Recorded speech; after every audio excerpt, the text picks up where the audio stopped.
तो network devices हमने पढ़ा था लास्ट, और इसमें हमने अलग अलग डिवाइसेस पढ़े थे।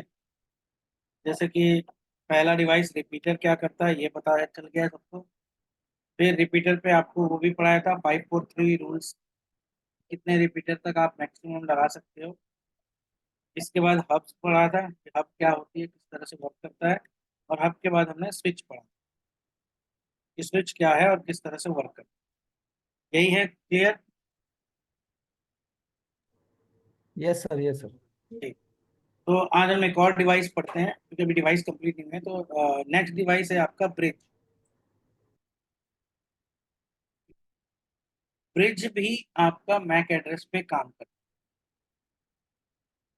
और इस कारण से ये भी कौन से लेयर पे काम करेगा?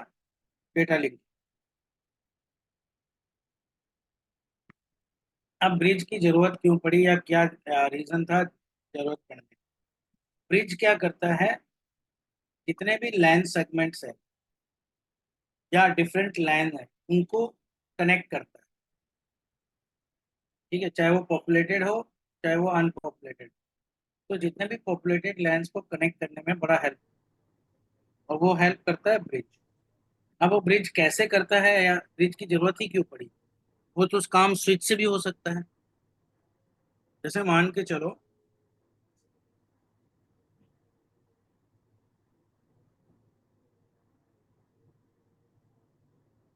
जैसे अगर हम बोलते हैं कि अगर मैंने एग्जाम्पल लेते हैं, एक स्विच लगाया और ये 16 पोर्ट का स्विच है। ठीक है, और इसमें करीब करीब मैंने कनेक्ट कर लिए हैं अप्रोक्स 14 पीस, 14 पीसी मैंने कर। अब लेकिन मेरे ऑर्गेनाइजेशन में करीब करीब मान के चलो 50 पीस। अब मुझे 50 पीसी को कनेक्ट करना। अब ये वाला 16 पोर्ट का है तो 16 पोर्ट में मैं ज्यादा से ज्यादा कितना कनेक्ट करूँ? 16। 16। लेकिन ये 50 है, 50 के लिए क्या चीज करना पड़ेगा? एक और स्विच खरीद। ठीक है, मान लो ये मैंने खरीदा 24, फिर एक और। अब 24 प्लस 16 कितने होते हैं? 40। फिर भी 50 पूरा पूरा नहीं हुआ, हमने एक और स्विच खरीदा, ये भी 16। अब आई थिंक कंप्लीट हो जाएगा। कि यहाँ पर मैंने एग्जांपल लेते हैं, अगर मैं 16 पीसी लगाता हूँ, यहाँ पर मैं 24 पीसी लगाता हूँ,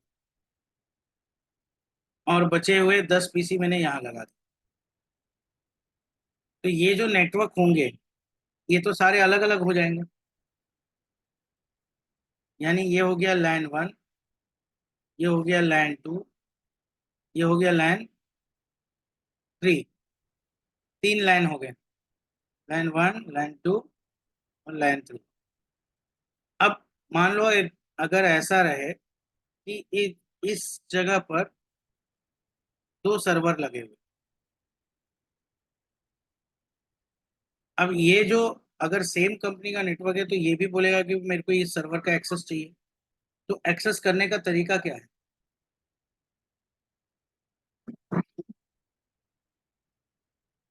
क्या तरीका हो सकता है?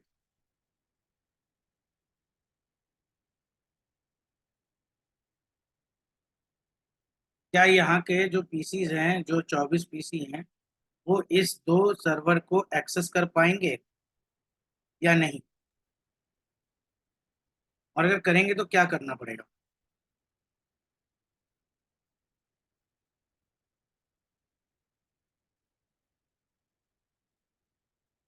यस योगेश जी, बताइए कुछ। मूनचंद, रविकांत।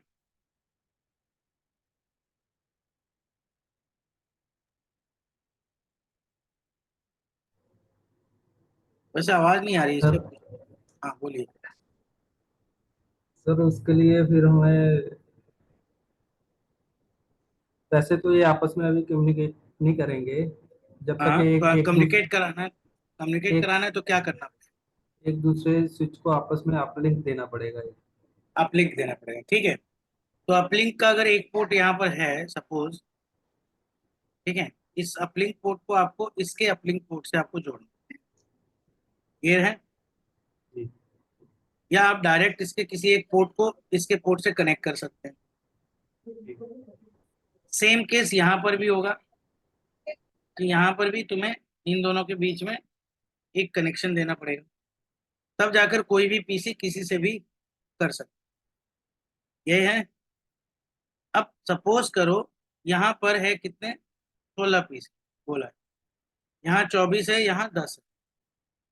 अब ये जब मैक टेबल अपनी बनाएगा, मतलब स्विच क्या करता है, एक मैक टेबल बनाता है। अब ये मैक टेबल कितने पीसी का बनाएगा, ये स्विच वन अगर बोला जाए तो ये मैक टेबल कितने पीसी का बनाएगा?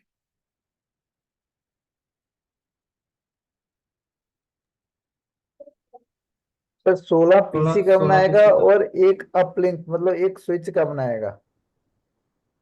नहीं, ये 16 का बनाएगा बाय डिफॉल्ट, ये 24 का बनाएगा, ये भी 16 यानी 18 का बनाएगा, तो वो सर्वर भी है, ठीक है, सॉरी 12 का, 10 पीसी और 2 सर्वर, 12 का बनाएगा, यही है।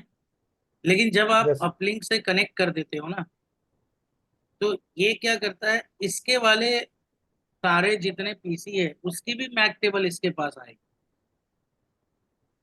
ओके। तो यानी कि ये 52 पीसी का मैक टेबल रखेगा, ये भी क्या करेगा, टोटल 52 पीसी का मैक रखेगा, और ये भी टोटल 52 का मैक।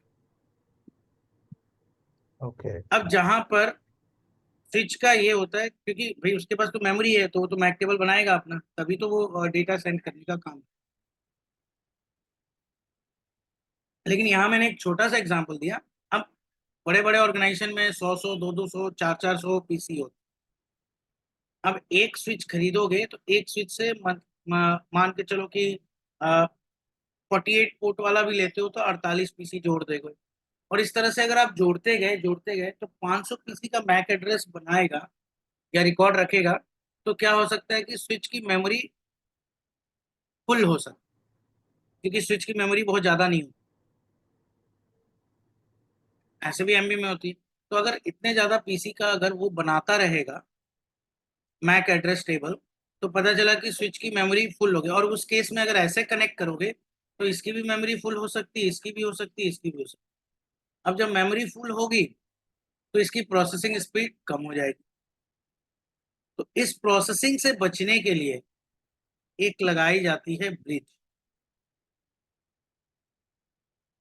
ब्रिज क्या करता है, ब्रिज, अब इसका जो दोनों स्विच को जो जोड़ना है वो डायरेक्ट आपस में नहीं जोड़ते, ये जाएगा इसको कनेक्ट करेगा और ब्रिज से ही कनेक्ट होगा ये, ब्रिज से ही कनेक्ट होगा ये। अब ये क्या रखेगा, इसके पास रिकॉर्ड रहेगी सिर्फ इस 3 लैन सेगमेंट के मैक। और ये पीसी का जो ये मतलब इससे अगर मान लो 12 पीसी जुड़े हैं तो ये 12 का ही मैक रखेगा, इसके मैक से इसको कोई लेना। और ये 24 का रखेगा, बाकी के मैक से कोई लेना। ये अगर 16 है तो 16 पे रखेगा, बाकी के मैक से कोई लेना। तो इससे इसकी मेमोरी एक तो नहीं भरेगी, दूसरा फास्ट प्रोसेसिंग होगा। तो ये जो ब्रिज है ना, यही लैन सेगमेंट्स को डिवाइड करता है, अलग अलग लैन। अब इसके पास रिकॉर्ड रहेगी कि कौन सा स्विच है, स्विच ये 1 का है, ये 2 का है, ये 3 है, ये रिकॉर्ड रहेगा। अब अगर किसी का कोई डेटा यहाँ से भेजेगा तो वो एड्रेस के साथ भेजेगा, तो साथ में ये भी भेजेगा कि कौन सा स्विच पे जाना है। तो ये ब्रिज डिफाइन करेगा कि वो स्विच किधर है। और इसलिए सारे मेमोरी फुल होने से बच जाते। तो ब्रिज क्या है, एक तरह का पुल का काम करता है, इसीलिए उसे ब्रिज बोलते हैं। लेकिन ब्रिज का यूज अब कम हो गया है। इसका रीजन ये है कि स्विच को बहुत स्मार्ट बना दिया गया, यानी ब्रिज वाले वो सारे फीचर स्विच में आ गए। लेकिन कुछ साल पहले अगर बोलोगे तो ब्रिज बहुत अच्छा काम करता था, और ब्रिज इसीलिए लाया गया। क्लियर है इतना? सर थोड़ा दोबारा यस सर। बताना ये ब्रिज वाला, ये जो आपस में कनेक्टिविटी थी। देखो एक्चुअली में क्या होता है कि जब अगर दो स्विच, मान लो एक स्विच है, दो स्विच, अगर दोनों को आपस में जोड़ोगे और अगर इसके पास मान लो 50 पीसी की इंफॉर्मेशन है, मतलब 50 पीसी का मैक टेबल है, इसके पास भी 50 पीसी का मैक टेबल है, लेकिन इन दोनों की मेमोरी जो है ना, वो मेमोरी एग्जांपल लेते हैं, ये 80 मैक टेबल का मेमोरी है, इसके पास भी 80 मैक टेबल का मेमोरी, उससे ज्यादा नहीं। ठीक है, तो अगर जब दोनों को डायरेक्ट कनेक्ट करोगे ना, तो ये क्या करेगा, इस 50 और ये 50 कितने हो गए, 100। तो इसके पास ये रिकॉर्ड करने की कोशिश करेगा 100, जबकि 100 तो है ही नहीं, स्टोरेज तो 80 का है, तो बाकी 20 को क्या इग्नोर कर देगा, या अब उस केस में क्या हो सकता है, इसकी मेमोरी हो गई फुल। अब वही केस इसके साथ भी होगी, इसकी भी मेमोरी हो सकती है फुल। फुल होने पर क्या होगा, डेटा जाएगा किधर से, स्विच प्रोसेस कैसे करेगा, प्रोसेस करेगा तो स्लो प्रोसेस करेगा, इतना स्लो कि आपको लगेगा कि नेटवर्क ना होना बेहतर है। तो ये जो है कि ये दोनों आपस में मैक टेबल ना बदले, इसके लिए बीच में क्या करो, आप एक ब्रिज लगाओ। तो ब्रिज क्या है, इस लैंड 1 और इस लैंड 2 दोनों को डिवाइड यानी सेपरेट करके रखे, और दोनों को कनेक्ट भी रखेगा और दोनों को सेपरेट भी करेगा। ये काम है ब्रिज का। यानी ब्रिज क्या करता है, लैन सेगमेंट्स को सेपरेट कर, ताकि इस केस में क्या है, आपका मेमोरी फुल भी नहीं होगी, आपका ट्रैफिक ज्यादा नहीं होगा, आपका कॉलिजन भी ज्यादा नहीं होगा। नहीं तो अगर एक साथ रख दो तो सबकी मेमोरी भी फुल हो जाएगी, और ट्रैफिक ऑलमोस्ट जाहिर बात है ज्यादा बढ़ जाएगी, और ट्रैफिक ज्यादा होती है तो कॉलिजन भी होगी। अब क्लियर है? ठीक।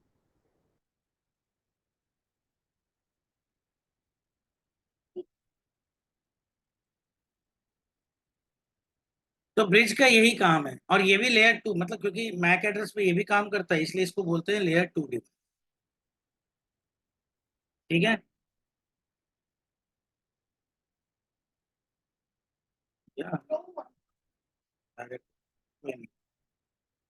ओके। नेक्स्ट डिवाइस है आपका राउटर। अब राउटर डिवाइस कैसे काम, या राउटर डिवाइस है कौन? सबसे पहली बात है, राउटर जो काम करता है वो मैक पे काम नहीं करता, वो आईपी को लेकर काम। तो जब आईपी को लेकर काम करता है, तो राउटर जो डिवाइस है वो नेटवर्क एल लेयर थ्री पे काम करेगा। L3 हो गया। हाँ, L3 हो गया, मतलब आपका नेटवर्क लेयर पे काम करने वाला। ठीक है, अब ये क्या करता है, इसका काम डिफरेंट नेटवर्क्स को कनेक्ट करता है। मतलब मान लो एक नेटवर्क दूसरा है, दूसरा नेटवर्क अलग है, तो दोनों को कनेक्ट करने का काम। जैसे अगर एग्जांपल बोलो कि एक नेटवर्क आपने बनाया 192.168.1 और एक नेटवर्क आपने बनाया 192.168.2, मतलब दोनों का नेटवर्क अलग अलग। तो अब अगर दोनों के नेटवर्क को कनेक्ट करना है, तो हमें राउटर की जरूरत। तो राउटर क्या है, नेटवर्क लेयर पे काम करता है, और ये आपके नेटवर्क सेगमेंट को, मतलब बोल सकता है दूर या पास को, यानी मेनली है कि डिफरेंट नेटवर्क को कनेक्ट। ये लैन मैन और वैन तीनों एनवायरनमेंट में काम करता है।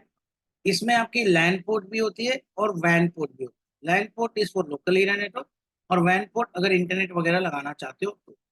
अब वैन पोर्ट में अलग अलग तरीके से कनेक्ट।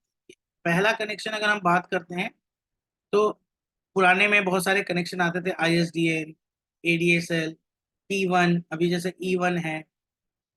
ठीक है, इस तरह से करके बहुत सारे कनेक्शन है, जापान का J1 या केबल मॉडेम, तो ये बहुत सारे अलग अलग डिफरेंट तरह के कनेक्शन हैं जो वैन पोर्ट में कनेक्ट होने के काम। और ये सिर्फ आईपी देखकर काम करता है, ये भी एक टेबल बना, यानी इस डिवाइस पे भी टेबल रहता है, और उस टेबल में वो ये देखता है कि कौन कौन से आईपी किस साइड में। तो ये उसके हिसाब से आपको बताता है कि रास्ता किधर है। जैसे मान लो ये राउटर है, अब ये राउटर का रास्ता इधर भी है, इधर भी है, इधर भी है, इधर भी। अब मान लो यहाँ से कोई बंदा आकर यहाँ पहुंचा, तो वो पूछेगा भाई मुझे किस रास्ते पे जाना है। तो पहले राउटर इससे पूछेगा आप किसका एड्रेस लेके आए हो? तो जिस नेटवर्क का एड्रेस लेकर आएगा वो उस तरफ सेंड कर देगा, क्योंकि इसके पास ये चारों नेटवर्क रहेंगे, उनकी रिकॉर्ड यानी एक टेबल बनाकर ये भी रखता है कि कौन कौन से नेटवर्क मेरे से कनेक्ट, और उस टेबल को देखकर ये नेटवर्क में सेंड कर। ये चीज समझ में आया? जैसे स्विच जो है वो मैक टेबल बनाता है, राउटर जो है वो आईपी टेबल, और इसको बोलते हैं राउटिंग टेबल। इतना समझ में आया? Yes sir. ये अभी सर मैं ओवरव्यूज पूछ दे रहा हूँ। हाँ बताओ, हाँ मैं बोलो। पूछना था कि जैसे मेरे पास आईपी है 1 2 3, हाँ, तो तीनों सीरीज में इसको हम घुमा सकते हैं? तीनों सीरीज में इसको घुमा सकते हैं। मतलब कि तीनों, मतलब मान लो तीनों साइड मेरे अपने अलग अलग आईपी है, हाँ हाँ। तो स्विच मेरे एज इस हिसाब से कॉन्फ़िगर होगा कि वो तीनों को मैनेज करे? नहीं नहीं नहीं नहीं नहीं। देखो क्या होता है, चलो ठीक है, मान लो एग्जांपल लेते हैं। एक बस स्टैंड है, हम्म। ठीक है। अब बस स्टैंड में आपको अलग अलग रूट की बस मिलती है, यस सर। जो आईएसबीटी होती है, आईएसबीटी वगैरह। वहां पर अलग अलग बस की, जैसे अगर दिल्ली में आओगे तो दिल्ली में मेन जो बस स्टैंड होती है वो अमृतसर की अलग बस जाती है, कहीं और की अलग बस जाती है, ठीक है, मेरठ की अलग बस जाएगी। लेकिन मिलता एक ही जगह से, एक मेन बड़ा बस अड्डा जिसको बोलते हैं वो है, उसके थ्रू, ठीक है। ये तो पता है। अब यस सर। वहां पर अगर कोई बताने वाला ना हो कि आपका बस कौन सा है और कहाँ से जाएगा, तो बंदा क्या है, खाली खोजता रह जाएगा। तो जैसे मैंने एग्जांपल दिया कि जैसे स्विच के पास बहुत सारे पीसी कनेक्ट हैं, अब वो किसी पीसी में अगर किसी को भेजना है कोई डेटा, तो वो क्या बनाएगा, अपना एक मेक टेबल बनाएगा।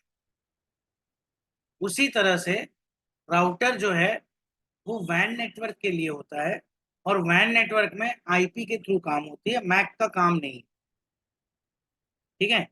तो अब आईपी में भी बहुत सारे नेटवर्क ऑफ आईपीज है।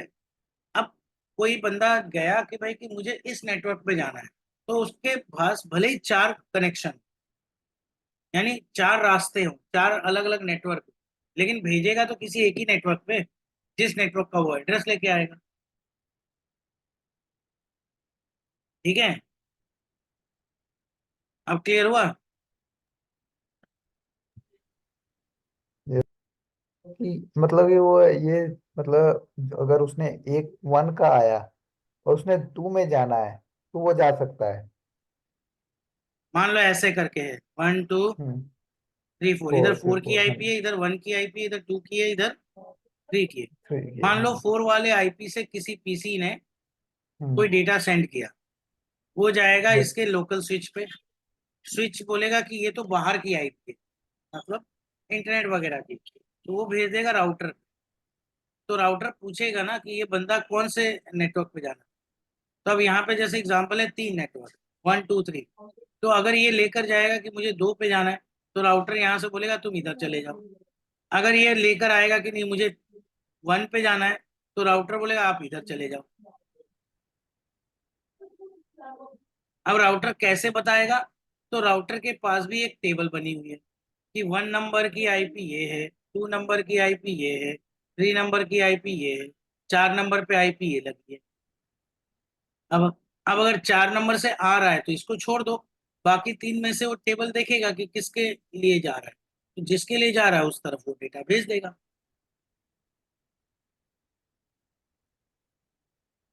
ठीक है। अब क्लियर हुआ? ठीक है सर ठीक। ठीक। कोई नहीं, अभी राउटर का पूरा बड़ा टॉपिक है, क्योंकि ये राउटिंग एंड स्विचिंग ही है। तो उस टॉपिक में आपको जब कॉन्फ़िगरेशन बताएंगे तो शायद ज़्यादा इजीली समझ। अभी तो मैं सिर्फ डिवाइसेस का ओवरव्यू बता रहा हूँ कि डिवाइसेस क्या होती है, किस तरह से होती है, एक नेटवर्क का बेसिक पार्ट थोड़ा सा, ठीक है। तो यहीं पर यही लिखा है ना, देखो, route the packet seeing the IP address stored in the packet. जो भी पैकेट में आईपी एड्रेस स्टोर होगा उसके हिसाब से पैकेट को जिधर जाना है उधर भेज।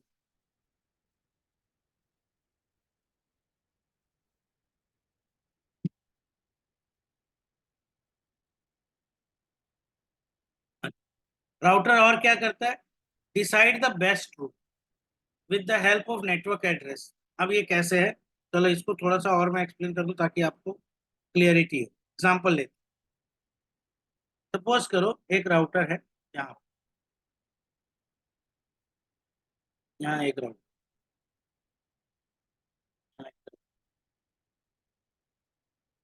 यहाँ एक राउटर है, यहाँ पर एक राउटर, ठीक है, इस तरह से पर है, पर एक ही। अब ये सारे कनेक्ट कैसे हैं? ये इधर गया, इससे ये कनेक्ट है, इससे ये कनेक्ट है, इससे ये, या इससे ये भी कनेक्ट हो सकता है, ये, और एक कनेक्शन ये यहाँ। और अब मान लो एक पीसी इधर में लगा हुआ है, एक पीसी इधर में लगा। एग्जांपल लेते हैं, ये 1 का नेटवर्क है, ये 2 का, ये 3, ये 4 का, ये 5 का, ये 6 का, ये 7 का, ये 8 का, ये 9, ये 10, और ये वाला 11। अब मान लो एग्जांपल देते हैं 1 ने, 1 के यहाँ पे कोई डेटा पैकेट है,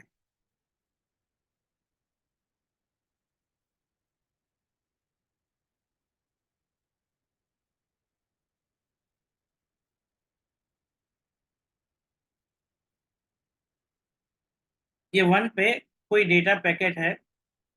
अब वो अपने पास बोला कि मुझे जाना है 11।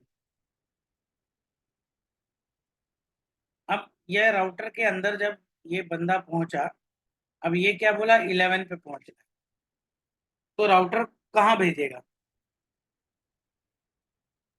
2 का रास्ता भेजेगा, 3 6 का भेजेगा, या 9 को भेजेगा? सर उसको 9 का रास्ता भेजेगा, उसके बाद सीधा वो, क्योंकि इसको ट्रैफिक इस पे कम मिलेगा, मतलब ज्यादा स्विचेस नहीं मिलेगा उसको, राउटर नहीं मिलेगा उसको। चलो, अब ये पहली बात है कि क्या इस राउटर के पास 11 का एड्रेस है, पहला बात। क्योंकि पैकेट तो लेकर गया कि मुझे 11 पे जाना है, तो सबसे पहले क्या है कि राउटर के पास क्या 11 का एड्रेस है, पहले ये तो जाने। अब राउटर के यही नहीं पता कि 11 है किधर, तो क्या वो पैकेट को जाने देगा? नहीं सर, नहीं जाने देगा। नहीं जाने। ये राउटर पे जो डायरेक्ट कनेक्ट है उसको ये पता है कि हाँ ये 2 मैं जानता हूँ क्योंकि मेरे से कनेक्ट है, ये 6 भी जानता हूँ, ये 9 भी जानता हूँ, लेकिन 11 तो इधर है। अब 11 तक तो ये कनेक्शन तो है नहीं, तो जानेगा कैसे? ठीक है, तो इसके लिए क्या करते हैं, हर राउटर अपने पड़ोसी राउटर से बात कर, सबसे पहले अपने पड़ोसी राउटर से बात करेगा और उससे पूछेगा कि तुम्हारे पास कोई ऐसी इंफॉर्मेशन है जो मुझे नहीं पता, तो ये बता दो। तो मान लो अगर ये इस राउटर से पूछेगा तो ये राउटर किस किस का एड्रेस बता पाए? सर ये जो है वो अपने पड़ोसी का बताएगा। नहीं, जैसे ये, ये अपना बताएगा ना, इसके पास 3 का है, हाँ 3 का बताएगा, मतलब अपने पड़ोसी तो का बताएगा, हाँ जी। हाँ, अपने पड़ोसी नहीं, अपने लिंक का। हाँ जी, हाँ अपना जी, लिंक मतलब इसका उसे, 3 है। हाँ, तो ठीक है। ये पहले तो देखेगा कि मेरे पास किसके, तो ये अपना एक टेबल बनाना स्टार्ट। अब इस टेबल में लिखेगा कि चलो 2 का तो मेरे को पता है, 6 मेरे को पता है, 9 मेरे को। अब इससे पूछेगा तो ये इसको 3 बताएगा, तो बोलेगा अच्छा 3 भी मेरे को पता है। इसी तरह से ये इससे पूछेगा, ये इससे पूछेगा, ये इस सब एक दूसरे से पूछेंगे। और जब सब एक दूसरे से पूछेंगे, सब एक दूसरे से पूछेंगे भाई कि सारे अपने अपने एड्रेस बताओ। अब ये पूरा टेबल बनाएगा उस एड्रेस का, इतने सारे एड्रेस हैं मेरे नेटवर्क में, ठीक है।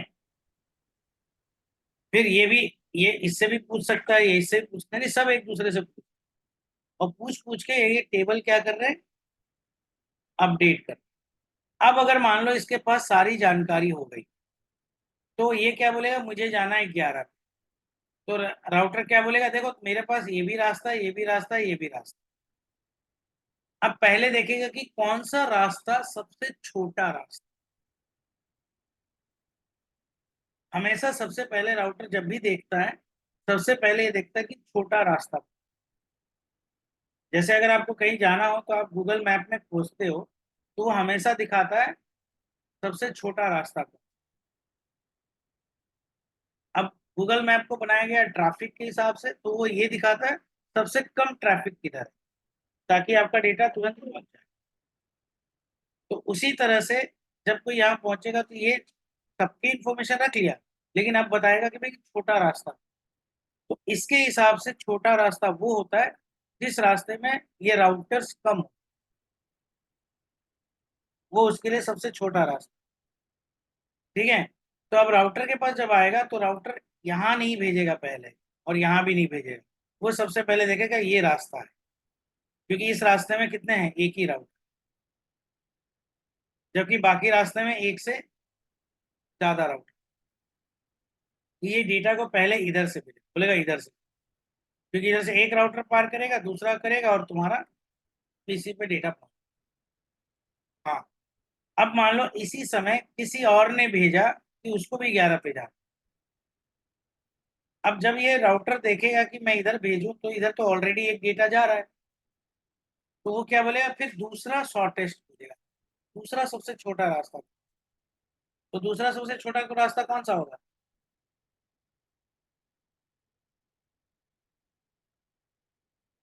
कौन सा रास्ता सबसे छोटा होगा दूसरा? 6 7 8। हाँ, 6 और 7 8। ठीक है, क्योंकि यहाँ पर सिर्फ 2 राउटर है।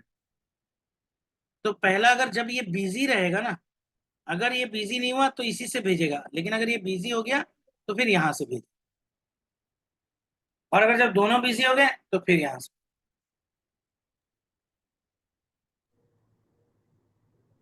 अब समझ में आया कि राउटर कैसे काम करता है?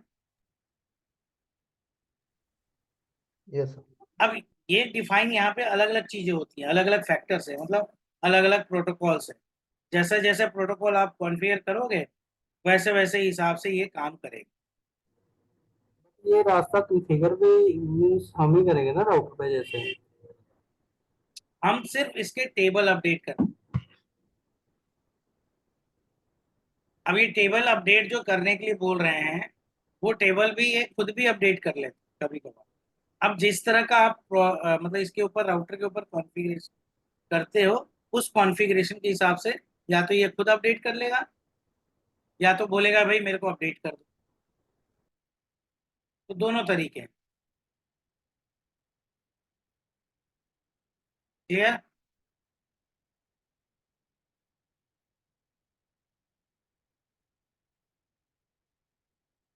ये समझ में आ गया? Yes sir. क्लियर है, ठीक।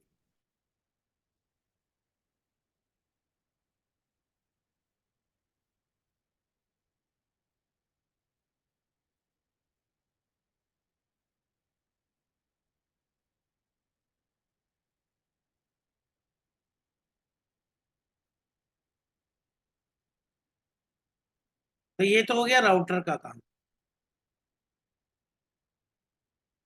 अब राउटर के बाद अगला डिवाइस आता है गेटवे। गेटवे क्या करता है? गेटवे एक ऐसा डिवाइस है जो सारे लेयर पे काम करता है, एप्लीकेशन पे भी, प्रेजेंटेशन पे भी, session, transport, network, data link, physical, sub layer पे काम। गेटवे होता क्या है?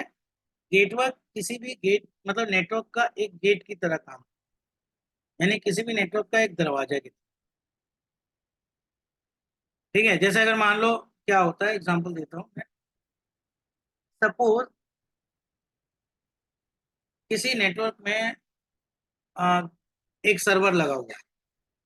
अब किसी पीसी को जानना है कि वो सर्वर कौन सा है, तो क्या प्रोसेस कर,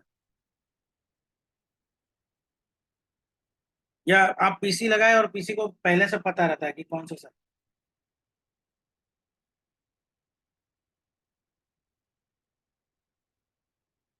दोबारा रिपीट करना सर क्वेश्चन। चलो सिंपल करता हूँ मैं। जैसे किसी ऑफिस में आप नए ज्वाइन, तो आपको पता रहता है कि कौन टीम लीडर है आपका, कौन मैनेजर होगा आपका, जी पता रहता है। नहीं सर, नहीं पता रहता। बताते हैं वो कि बताते कौन हैं को बताइए। अच्छा, क्या अब अगर रोल ऐसा है कोई किनका। बताने वाला ना हो तो, मान लो किसी ऑफिस में गए, आप घूम रहे हो, लेकिन आपको पता नहीं है ना कौन है आपका मैनेजर, तो अगर बताने वाला ना हो तो क्या होगा? खुद से इंट्रोड्यूस करना करेंगे। नहीं, कोई है ही नहीं इंट्रोड्यूस करने वाला। तब तब यही है कि घूम घूम घूम के पूछते रहोगे। खुद इंट्रोड्यूस मतलब घूम घूम के देखना पड़ेगा। हाँ, अब जा जाके देखना पड़ेगा। अब उसमें टाइम भी लग सकता है। Yes sir. अब अगर टाइम, अगर मान लो आपको बोला, आप घूम रहे हो, खोज रहे हो, मान लो आधे दिन तक आपको कोई नहीं मिला, मतलब आधा दिन गुजर गया लेकिन कोई दिखा नहीं, अरे आपको समझ में नहीं आया कि कौन है मेरा मैनेजर, तो आपको ये भी नहीं समझ में आएगा मेरे को काम क्या करना। उस केस में क्या हो जाता है, थोड़ी फ्रस्ट्रेशन स्टार्ट।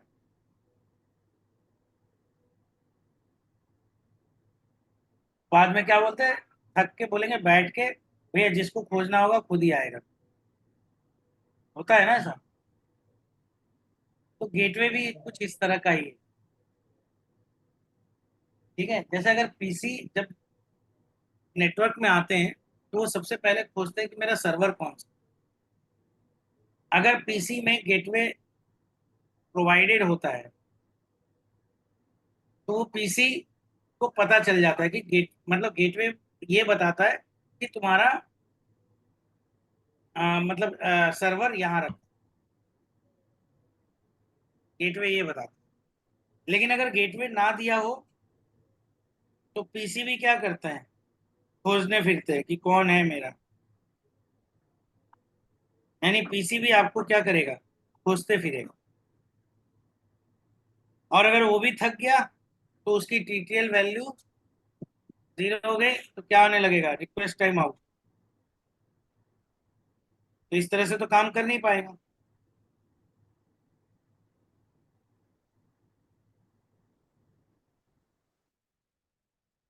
क्लियर समझ में आया अब कि गेटवे यस का सर। काम क्या होता है? Yes hmm. सर। बट इसमें अगर वो मतलब किसी को पता नहीं कुछ लगेगा तो वो फिर कैसे वो वर्क करेगा। देखो अब यहाँ पे सर वही बात है ना, अगर उसके टीटीएल वैल्यू से पहले मिल जाती है तब तो ओके, नहीं हम्म। मिलता तो वर्क कहाँ करता है, रिक्वेस्ट टाइम आउट आता रहता है।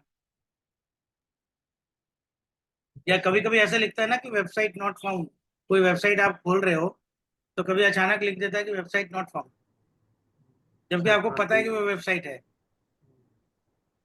हम्म। उस समय क्या होता है, कहीं ना कहीं गेटवे प्रोवाइडेड नहीं हो, और गेटवे नहीं प्रोवाइड होगा तो उसको पता कैसे चलेगा। जैसे मैं सिंपल एग्जांपल देता हूँ, आप आईपी यहाँ डालते हो ये पता है, यस सर। ठीक है। अब यहाँ पर जब आप आईपी डालते हो तो यहाँ पर देखोगे एक नीचे आपका ऑप्शन डिफॉल्ट गेट, हम्म। तो इस गेटवे में हम क्या डालते हैं, जैसे अगर आपको इंटरनेट चलाना हो, आप ये गेटवे और डीएनएस मत डालो और इंटरनेट चला के दिखा दो, भले ही तुम आईपी कोई भी दे दो, क्या चल जाएगी? नहीं। मतलब इंटरनेट की आईपी अगर दिया जाए, जैसे अभी क्या है, एग्जांपल है मेरा ये वाईफाई से चल रहा है, तो यहाँ पे अगर स्टेटस चेक करोगे तो यहाँ पर मेरा क्या दिख रहा है कि ये मेरा गेटवे आ रहा है, क्लियर। लेकिन यस उसमें सर। नहीं आएगा। और अगर उसमें दोगे नहीं गेटवे में, तो फिर वो सर्वर मिलेगा नहीं, या इंटरनेट सर्वर तक ये तो वो पहुंचेगा नहीं। चलेगा अगर नहीं। हाँ पहुंच गया तब तो इंटरनेट चल गया, और अगर नहीं पहुंचा तो बार बार वही दिखाएगा, इंटरनेट नॉट कनेक्टेड।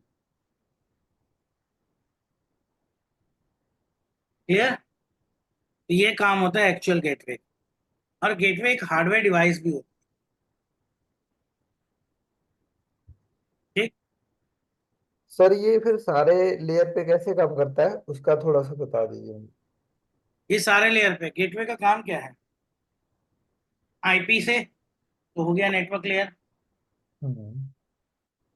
गेटवे का काम क्या है कि आपको किसी मैक एड्रेस तक पहुंचाना। अगर आईपी मिलेगा तो उसके मैक एड्रेस तक पहुंचाएगा, तो ये हो गया।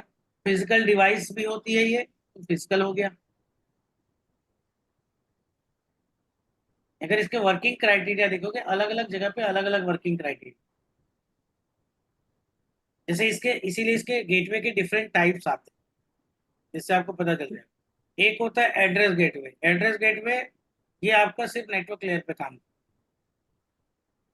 प्रोटोकॉल गेटवे, प्रोटोकॉल कहाँ कहाँ काम करता है? प्रोटोकॉल लगभग हर लेयर पे चलता है, तो जैसा प्रोटोकॉल इस्तेमाल करेगा करोगे उस लेयर पे वो काम करेगा। एप्लीकेशन गेटवे, एप्लीकेशन कहाँ चलती है? एप्लीकेशन लेयर पे। 700 पे, ठीक है। ट्रांसपोर्ट गेटवे, ट्रांसपोर्ट कहाँ चलता है? फोर्थ लेयर ट्रांसपोर्ट पे। लेयर पे। फोर्थ लेयर पे।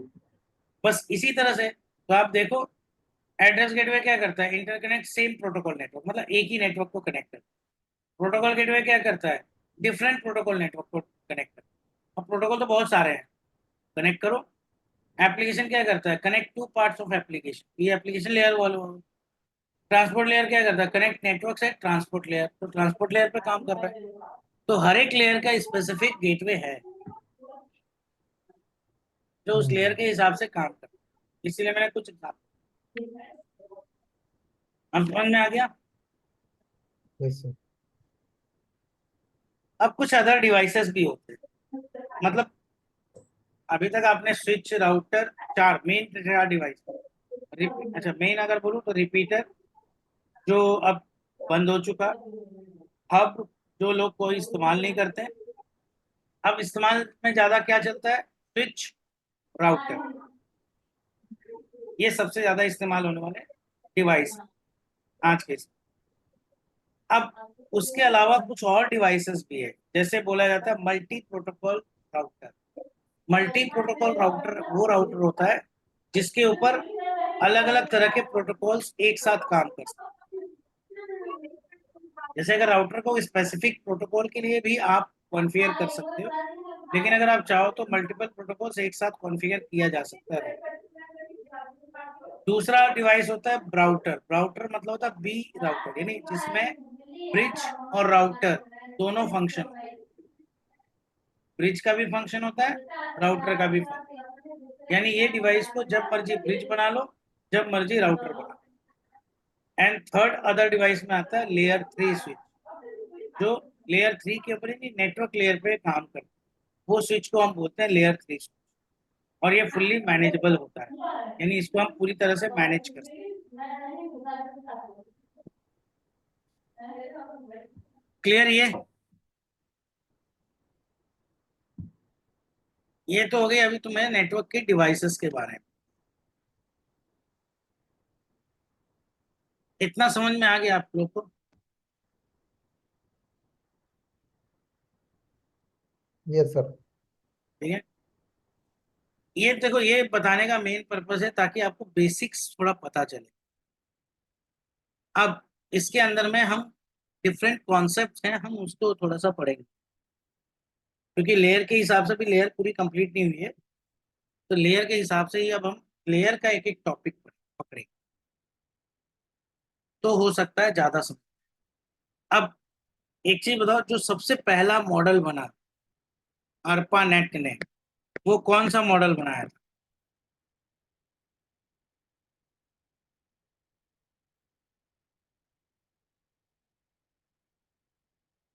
ARPANET ने कोई मॉडल बनाया था ना मिलिट्री के लिए, वो कौन सा मॉडल था? जो डीओडी को दिया था। डीओडी मॉडल ही नाम था उसका। ओके ओके, डीओडी, ओके ठीक है, sir. DoD, department of defence model. Department of defence. ठीक है। उसके बाद क्या किया, धीरे धीरे जब आईएसओ ने लेकर आया तो लोगों को समझा, लोगों को डीओडी मॉडल समझ में नहीं आया, क्योंकि डीओडी मॉडल थोड़ा टिपिकल था। तो इन्होंने आईएसओ मॉडल लाकर आया, जो ओएसआई मॉडल हम पढ़ लिए कि ओएसआई में 7 लेयर्स। फिर इन्होंने बोला ओएसआई में तो सिर्फ आपका डेटा ट्रैवलिंग बता। डेटा ट्रैवलिंग का मतलब है सपोज आप घर से ऑफिस जाते हो, तो आप बस से जा रहे हो, ट्रेन से जा रहे हो, किससे जा रहे हो, पैदल जा रहे हो, अपनी गाड़ी लेके जा रहे हो, ये सिर्फ ये बोल रहा है कि आप अपने घर से वहां पहुंच जाओ, बस। ये जो बताता है, ये बताता है ओएसआई में। ठीक। लेकिन अगर आप बस से जाते हो तो there are some rules to follow. अगर आप ट्रेन से जाओगे तो ट्रेन का रूल फॉलो करना है। अगर आप मेट्रो से जाते हो तो मेट्रो का रूल फॉलो करना है। अगर आप अपनी गाड़ी लेकर जाते हो, कार लेकर गए तो उसका रूल फॉलो करना है। बाइक लेकर जाओगे तो उसका रूल फॉलो करना है। तो जिस तरह से अलग अलग चीजें, सबके लिए अलग अलग रूल्स बने हैं। तो इन्होंने डीओडी मॉडल को एक और नाम दिया, जिसे कहते हैं टीसीपी आईपी मॉडल। और टीसीपी आईपी मॉडल में इन्होंने समझाया रूल्स कि क्या नियम है, और उस नियम को बोलते हैं यहाँ पे प्रोटोकॉल। ठीक है। जैसे क्या है, अगर अगर बोला जाए ओएसआई मॉडल है, तो ओएसआई मॉडल में कितने होते हैं? Application, presentation, presentation, session, session, transport, network layer, data link layer और फिजिकल डेटा लेयर। लिंक। ठीक है, ये थे। तो इन्होंने ओएसआई का जो डीओडी मॉडल को फिर रिवैम्प किया और उसका नया नाम दिया टीसीपी आईपी। TCP IP. इसमें जो हम पढ़ते हैं वो पढ़ते हैं डेटा की ट्रांसफरिंग स्टोरी। इसमें हम पढ़ते हैं रूल्स एंड रेगुलेशन, और रूल्स एंड रेगुलेशन को बोला जाता है प्रोटोकॉल्स। यानी इसमें अगर कोई पढ़ेगा तो वो पढ़ेगा क्या? डेटा ट्रैवल, कि डेटा कैसे ट्रैवल होता है। और टीसीपी आईपी मॉडल में पढ़ेगा कि क्या रूल्स फॉलो प्रोटोकॉल्स। करने हैं। तो इन्होंने क्या किया, एप्लीकेशन लेयर को इन्होंने एक नया नाम दिया, एप्लीकेशन लेयर। ये टीसीपी आईपी मॉडल की। तो टीसीपी आईपी मॉडल का बोलता है कि ये जो तीनों लेयर हैं, अपर लेयर, तीनों ए लेयर को मिलाकर इन्होंने एक ही लेयर बनाया, जिसका नाम दिया एप्लीकेशन। ये तीनों लेयर को मिलाकर, ठीक है। और फिर इन्होंने ट्रांसपोर्ट लेयर को एक नाम दिया, होस्ट टू होस्ट ट्रांसपोर्ट। फिर नेटवर्क लेयर को इन्होंने एक नाम दिया, इंटर नेटवर्क। और डेटा लिंक और फिजिकल, इन दोनों को मिलाकर इन्होंने एक नया नाम दिया। एक तो हो गया एप्लीकेशन, फिर हो गया होस्ट टू होस्ट ट्रांसपोर्ट, फिर हो गया इंटर नेटवर्क, और डेटा लिंक और फिजिकल को मिलाकर नाम दिया नेटवर्क एक्सेस लेयर। तो अब अगर कोई पूछता है टीसीपी आईपी मॉडल में कितने लेयर हैं, कितने होंगे? 4 लेयर। 4 लेयर। ये 4 लेयर सर है इसको सीधा एप्लीकेशन। हाँ, सिंपल में ट्रांसपोर्ट लेयर, नेटवर्क लेयर और फिजिकल लेयर भी बोलते हैं ना? लोग बोलते हैं बट वो गलत है। ओके। जैसे एक होता है ना, अगर मैं फेमस के लिए बोलूं हिसाब से, जैसे लोग टूथपेस्ट ना बोल के बहुत लोग कोलगेट ही बोलते ओके। ओके। हैं कि भाई कोलगेट, क्योंकि ये प्रचलित नेम है। जैसे लोग ज्यादातर क्या बोलते हैं कि हम जेरोक्स कराने जा रहे हैं, ओके। लेकिन एक्चुअली क्या होता है, फोटो कॉपी। क्योंकि जेरोक्स तो कंपनी का नाम है, तो कंपनी नाम ही इतना फेमस हो जाता है कि इसी नाम पे लोग समझते हैं। जैसे बताया कि टूथपेस्ट की जगह लोग क्या बोलते हैं, कोलगेट। इस तरह से बहुत सारी ऐसी चीज। हाँ, जैसे माइक्रो प्रोसेसर को लोग क्या बोलते हैं, कॉमन नेम क्या बोला जाता था? सीपीयू बोलते हैं। प्रोसेसर। प्रोसेसर की जगह सीपीयू बोलते हैं। CPU, yes sir. तो सीपीयू हाँ, लोगों से सीपीयू पूछोगे तो सीपीयू। सीपीयू, वो प्रोसेसर नहीं बोलेंगे हर कोई। वो टेक्निकल सीपीयू बंदा बोलते हैं। प्रोसेसर बोलेगा। लेकिन जो नॉन टेक्निकल होंगे तो वो सारे सीपीयू बोलेंगे। सीपीयू समझते हैं। तो वो चीज समझो। तो ये जो बोला हो ना कि एप्लीकेशन बोलते हो ट्रांस, ये तो एक चलता फिरता नाम है, बट एक्चुअल नेम ये है ओके। टीसीपी/आईपी मॉडल के हिसाब से। तो अब टीसीपी/आईपी मॉडल में डिफरेंट हम प्रोटोकॉल्स पढ़ेंगे, तो प्रोटोकॉल पढ़ने से थोड़ी सी क्लियरिटी और आती जाएगी। अब आपके डिवाइसेस का क्लियरिटी होता जाए। तो नेटवर्क लेयर पे, एक्सेस लेयर पे जो होती है, अगर इसकी बात करेंगे कि भाई कि नेटवर्क एक्सेस लेयर क्या करता है, सबसे पहले नीचे से स्टार्ट करते हैं। नेटवर्क एक्सेस, इसके अंदर में आपका जो होता है वो आते हैं प्रोप्राइटरी लेयर, मतलब प्रोप्राइटरी प्रोटोकॉल्स।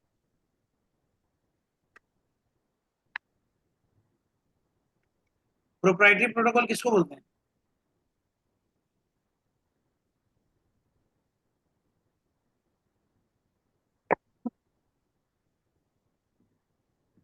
बता सकते हो प्रोप्राइटरी प्रोटोकॉल किसको बोलते हैं?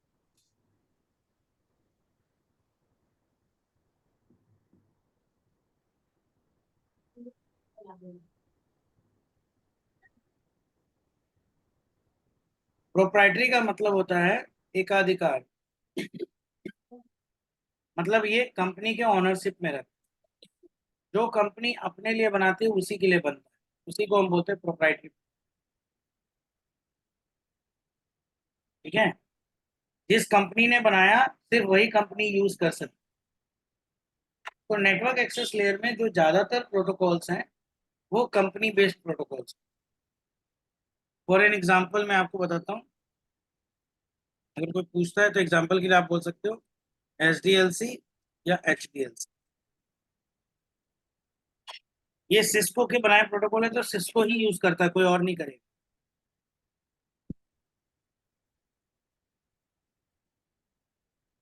ये क्लियर हो गया? Yes sir. यस, एसडीएलसी क्या होता है एसडीएलसी ये? एचडीएलसी क्या है सर? ये सब प्रोटोकॉल्स है। प्रोटोकॉल का मतलब ये सिस्को प्रोप्राइटरी प्रोटोकॉल।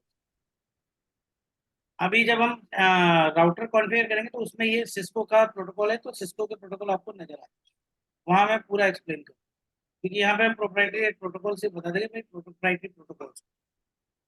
ठीक है, जो जिसके पढ़ेंगे उनके लिए तो है ही है। तब मैं आपको पूरा एक्सप्लेन करूँ, क्योंकि इसको दिखाना पड़ेगा ना कॉन्फ़िगरेशन में। ठीक है, ओके सर। दूसरा आता है आपका, अगर बात करते हैं इंटर नेटवर्क लेयर। इसमें जितने प्रोटोकॉल मिलेंगे समझ लो वो सारे प्रोप्राइटरी है। तो जब वो डिवाइस स्पेसिफिकेशन आता है ना, तब वो पढ़ने की जरूरत पड़ती है, नहीं तो जरूरत नहीं। क्योंकि अगर प्रोटोकॉल की बात करोगे तो मैं आपको पहले ये बता दूं, टोटल प्रोटोकॉल्स अगर कोई पूछता है,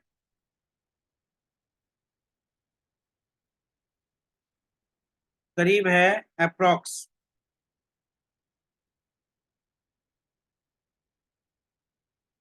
इतने अप्रोक्स। पोर्ट्स है कि प्रोटोकॉल्स? पोर्ट्स है और हर पोर्ट पे प्रोटोकॉल्स। ओके, जितने पोर्ट्स है हमारे कंप्यूटर में उतने ही प्रोटोकॉल्स होते हैं।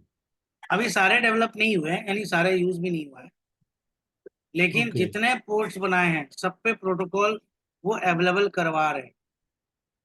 ओके, क्योंकि ठीक है, 65535 तो पोर्ट्स होते हैं, वही प्रोटो हाँ उतने ही पोर्ट्स होते हैं, प्रोटोकॉल्स। उतने ही उतने ही प्रोटोकॉल्स होते हैं। प्रोटोकॉल्स। Okay okay sir. ठीक है, ठीक। लेकिन अभी क्या है, हम बोलते हैं well known port. Well known ports मतलब हो गया सिर्फ 1024, इतने प्रोटोकॉल सबसे ज्यादा जाने हुए। अगर आपको बाय डिफॉल्ट प्रोटोकॉल की चार्ट देखनी है तो आप खाली क्या कर सकते हो, गूगल पे जाओ और सर्च करो। यहाँ पर आप सर्च करोगे टीसीपी आईपी प्रोटोकॉल या port numbers, port list suppose, तो यहाँ पर आएगी विकिपीडिया में। जब आप जाओगे तो यहाँ पर आपको लिस्ट मिल जाएगी, देखो ये 0 पे है प्रोग्रामिंग एपीआई के लिए, 1 है टीसीपी पोर्ट सर्विस मल्टीप्लेक्सर के लिए, 2 है कंप्रेस नेट यानी मैनेजमेंट यूटिलिटी के लिए, कंप्रेशन प्रोसेस के लिए 3 है, 5 है रिमोट जॉब एंट्री, 7 है इको प्रोटोकॉल, 9 है डिस्कार्ड प्रोटोकॉल। मतलब ये सारे प्रोटोकॉल्स की पूरी लिस्ट मिल गई।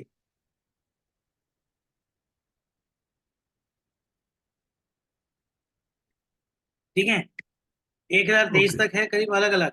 995 है पॉप, 994 है तुम्हारा इंटरनेट रिले चैट, 993 है आई मैप। इस तरह के आपको हर एक मिलेगा। इसके बाद जितने प्रोटोकॉल्स हैं ये भी देखो आपको मिलेगा 100, ये 1080 पे सॉक्स का है, 1029 पे डीकॉम का है। मतलब इस तरह से आपको पूरी लिस्ट मिलेगी। सर मैं पूछना था, जितने हमारे पोर्ट्स हैं सिक्स हम्म, फाइव फाइव थ्री फाइव, तो उतने ही यूज हो रहे हैं अभी, कि अभी थोड़ा नहीं कम उतने यूज हो अभी रहा है? यूज नहीं हो रहे, अभी कम यूज। ओके, मतलब जितना बता रहे 1024, ये अभी इतना ये यूज तो हो है रहा है? ही, ये तो है ही। ये अच्छा, वेल नॉन बोला था, वेल नॉन मतलब है जिसका यूटिलाइजेशन सबसे ज्यादा है। ज्यादा हो रहा है। वैसे अभी इस टाइम कितने यूज हो रहे हैं? 65,000 में से अभी कितने यूज हो रहे हैं दिखा दे, अप्रोक्सीमेटली? ये ये इतने ही, ये इसके लास्ट फोर नाइन वन अच्छा। फाइव वन तक रिजर्व्ड है। इसके बाद ओके। आपका यहाँ से लेके अनऑफिशियल अभी चल रहा है, यानी यहाँ से लेके इतने पोर्ट्स अभी सर्टिफिकेट मैनेजमेंट के लिए। इसमें से ये पोर्ट पालो अल्टो नेटवर्क ले जाता है, ये पोर्ट आपका वायर गार्ड प्रोटोकॉल्स कहलाता है। इसमें से कुछ प्रोप्राइटरी प्रोटोकॉल है इसलिए उनको उतना वो नहीं देते। ठीक है। और सर जितने टीसीपी है उतने ही यूडीपी है? हाँ, जितने टीसीपी उतने नहीं, वो ये दिखा रहा है कौन सा जो प्रोटोकॉल है जो टीसीपी पे वर्क करता है। कुछ प्रोटोकॉल यूडी टीसीपी यूडीपी दोनों पे काम करते हैं, लेकिन वो ये देखना पड़ता है कि उसका सर्विस क्या दे रहा है उसके हिसाब से। हम्म।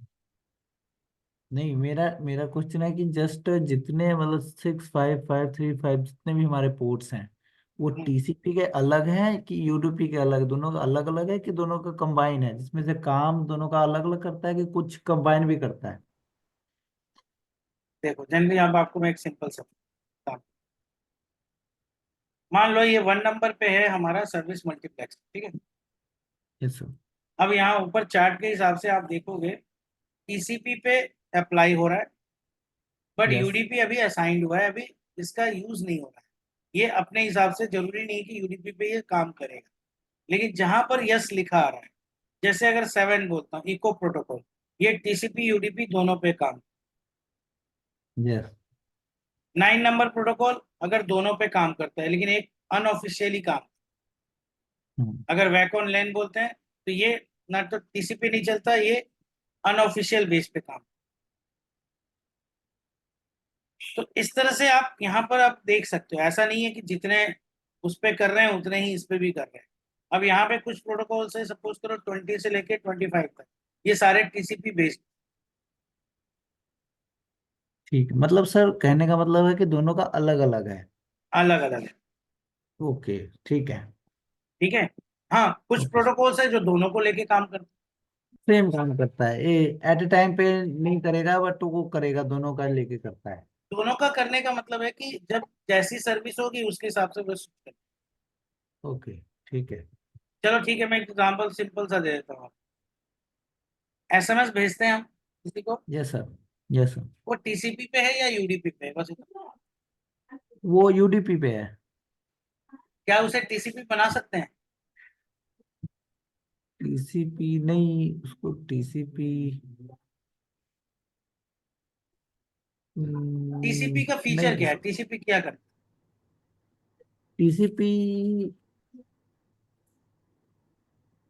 टीसीपी सर हमको क्या करता है कि ये आपको पहले आप भेजते हो, फिर वो आपको भेजता है, उसके बाद आप एक्नॉलेजमेंट करते हो उसको, मतलब कि वो आपको मतलब है? देखो विश्वास अगर दिलाता है आपको कि हम पता आपके चल पास जाए, आ गया है। हाँ, हम्म। अगर आपको एक्नॉलेजमेंट मिलती है, यस सबसे सर। बड़ी बात इसकी है कि अगर हाँ जी, मिल टीसीपी में जाती आपको है। एक्नॉलेजमेंट मिल जाता है तो आपको यस सर। यानी समझ में आता है कि आप बोल सकते हो हाँ मैसेज उसने पहुंच गया और मैसेज को पहुंच उसने गया। रीड भी कर लिया। Yes sir. ठीक है।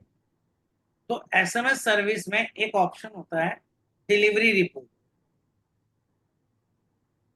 क्लियर? तो यस जब आप सर, डिलीवरी रिपोर्ट ऑन करते हो तो आपके पास एक मैसेज आता है कि हाँ उसके पास मैसेज पहुंच गया। पहुंच गया है बट देखने का नहीं पता लगता है। मैं एक सर्विस बोल रहा हूँ। तो यस सर, यस सर। अगर आपने वो सर्विस ऑन की तो वो यूडीपी की जगह टीसीपी पे काम करने लगेगा। यस। यही चीज बता रहा हूं। जैसे व्हाट्सएप पे पहले कोई डबल टिक सिंगल टिक कुछ नहीं होता था, खाली लोगों को यस हम। पता चलता था हाँ हमने व्हाट्सएप भेज दिया। अब क्या है? ओके। अब वो टीसीपी पे काम कर रहा है, व्हाट्सएप पे जो हम मैसेज करते हैं हाँ वो टीसीपी पे अभी कर भी रहा है यूडीपी पे कर रहा क्योंकि। है। बहुत लोग बंद कर देते हैं तो हम्म। बहुत लोग ओके। सर्विस बंद कर देते हैं ना कि नहीं हमें नहीं देखना, हम्म। जाओ, और ना ही दिखाना है किसी। ओके। तो वहां पे डबल टिक तो होती है लेकिन ब्लू नहीं होता। अब ब्लू नहीं होता तो पता नहीं चलता लोगों को कि भाई उसने पढ़ा है नहीं पढ़ा। ठीक है? ठीक है। ठीक है तो सर। जब ये डिपेंड करता है, मैं हमेशा यही बोला हूँ, कोई प्रोटोकॉल तो बहुत है लेकिन प्रोटोकॉल का वर्किंग के हिसाब से डिपेंड करता है। अगर वो फीचर को एनेबल रखता है तो टीसीपी, अगर वो फीचर को डिसेबल रखता है तो यूडीपी। ठीक है? ये डिसाइड उस हिसाब से होती है कि जब वो काम चल रहा है तो वो कैसा काम कर रहा है। उसके पर्पस के हिसाब से हम डिसाइड कर पाते हैं कि वो टीसीपी है या यूडीपी। ठीक है ना? Okay sir. जैसे अगर एग्जांपल एक और देते,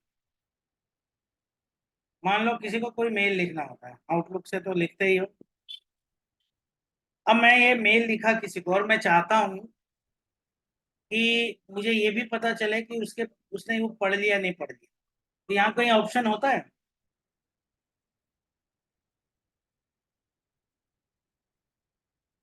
इस आउटलुक में कहीं हम्म, ऑप्शन मिलता है कि मैं अगर मेल अ, सेंड करूँ तो वो पढ़ ले तो मेरे पास नोटिस आ जाए?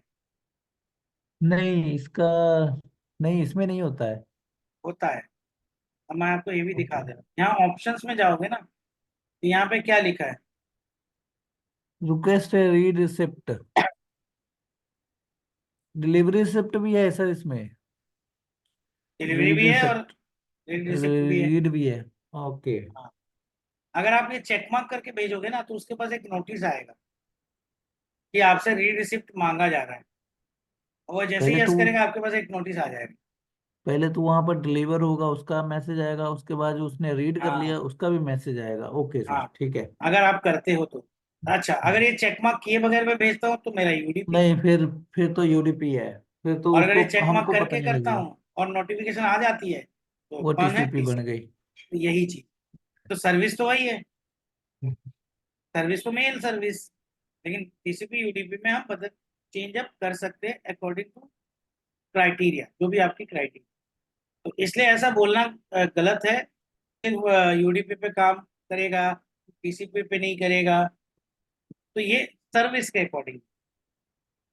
और पहली बात, 65,000 प्रोटोकॉल कोई पढ़ता भी नहीं। और हम्म। 65,000 छोड़ दो, 1024 भी किसी को नहीं याद। ओके। प्रोटोकॉल वही याद होते हैं जो सबसे ज्यादा यूटिलाइज कर या जो यूज। ज्यादा जो ज्यादा यूज में आता है। हाँ। तो लोग, ओके। अब इसीलिए तो हम भी कितने प्रोटोकॉल पढ़ा सकते हैं। किसी को ज्यादा से ज्यादा 50-60 पढ़ाएंगे, उससे ज्यादा थोड़ी हम भी पढ़ा पाएंगे क्योंकि वो हमें सर यूज ही नहीं याद है। याद ही नहीं होगा उतना। नहीं, यूज भी नहीं है ना। अब हम्म। हर कोई हर टेक्नोलॉजी पे तो एक्सपर्ट नहीं बन सकता। Yes sir. इसलिए ये बोलना गलत है कि कौन टीसीपी का है कौन यूज। ओके। ठीक है, अब समझ में आ गया ना? Yes sir, yes sir. अब देखो, अब मेन है इंटर नेटवर्क लेयर से स्टार्ट होता है हमारा मेन आईपी, मतलब कि कौन सा प्रोटोकॉल को हम पढ़ते हैं। इंटर नेटवर्क लेयर पे आपके प्रोटोकॉल आते हैं IP, ARP, RARP, IGMP, ICM. ये कुछ प्रोटोकॉल्स है जो इंटर नेटवर्क लेयर पे वर्क करते अब इसके हिसाब से हम एक एक प्रोटोकॉल थोड़ा समझते हैं कि प्रोटोकॉल करता क्या। यहाँ पर हम थोड़ा डिटेल पे जाएंगे। ये कॉमन प्रोटोकॉल्स हैं, तो हम पढ़ेंगे भाई कि कौन सा प्रोटोकॉल करता है। तो ये टोटल प्रोटोकॉल्स की जगह टोटल कोर्स, ठीक है, तो से याद। अब तो सबसे पहले हम सिंपल प्रोटोकॉल लेते हैं एआरपी। एआरपी होती है एड्रेस रेजोल्यूशन। इसका काम है, अगर आपको किसी डिवाइस की आईपी पता है तो वो इसका मैक एड्रेस निकाल के दे दे।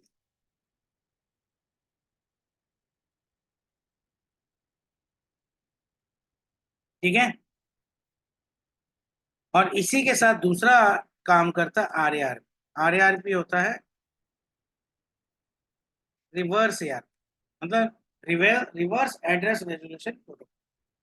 अब इसका काम है, अगर आपको मैक एड्रेस पता है तो आपको आईपी एड्रेस निकाल के दे दे।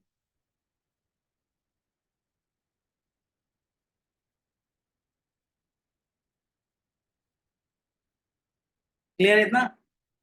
ये एड्रेस रेजोल्यूशन प्रोटोकॉल का काम है कि एआरपी क्या करेगा, अगर आईपी एड्रेस पता है तो मैक, और मैक पता है तो आईपी एड्रेस।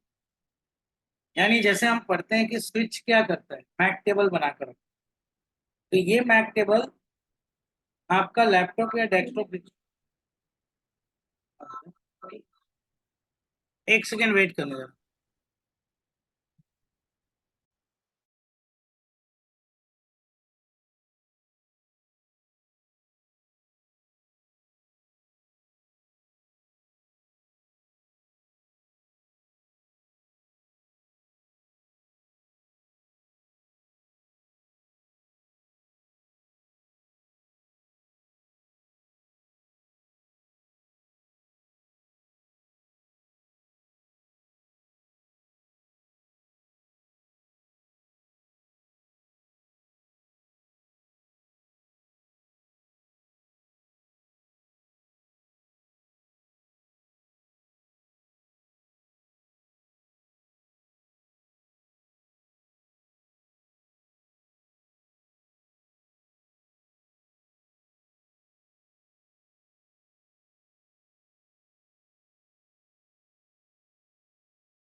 हेलो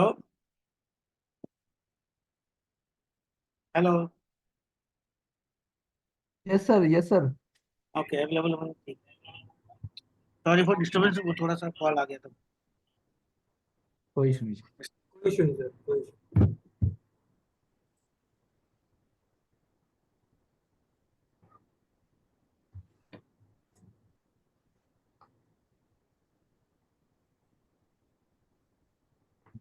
ओके, ठीक है। तो ये जैसे बता रहा था कि आरएआरपी और एआरपी।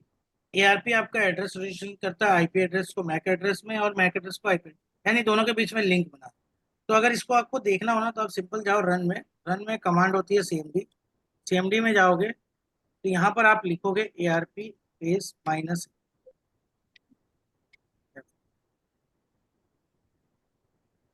हाइफन ए, एंटर करोगे तो ये जितने भी आपके कनेक्टेड डिवाइस होंगे वो सारे डिवाइस का मैक एड्रेस आपको यहाँ पे शो कर देगा, आईपी आईपी और एड्रेस मैक। के साथ। हाँ, ओके। आईपी एड्रेस के साथ। ठीक है। अभी मेरे यहाँ तो सिर्फ एक ही लैपटॉप है तो इसलिए उतना ज्यादा आपको नहीं दिख रहा, लेकिन अगर आप अपने नेटवर्क में सिर्फ एआरपी स्पेस माइनस ए करोगे तो जितने भी कंप्यूटर आपके लिंक में होंगे, ठीक है, तो वो सारे कंप्यूटर की पूरी डिटेल आपको यहाँ पे मिलेगी। तो स्विचेस राउटर को नहीं लिंक चाहिए। मतलब? Link in the sense IP और मैक एड्रेस। नहीं नहीं, मतलब मैं अपने जो ऑफिस का जो नेट के साथ कनेक्टेड होऊंगा तो मैं ये हाँ, कमांड चलाऊंगा तो तो जितने कौन भी कौन से? कंप्यूटर्स उस नेटवर्क में होंगे उस कंप्यूटर की आईपी और मैक एड्रेस की लिस्ट आपके।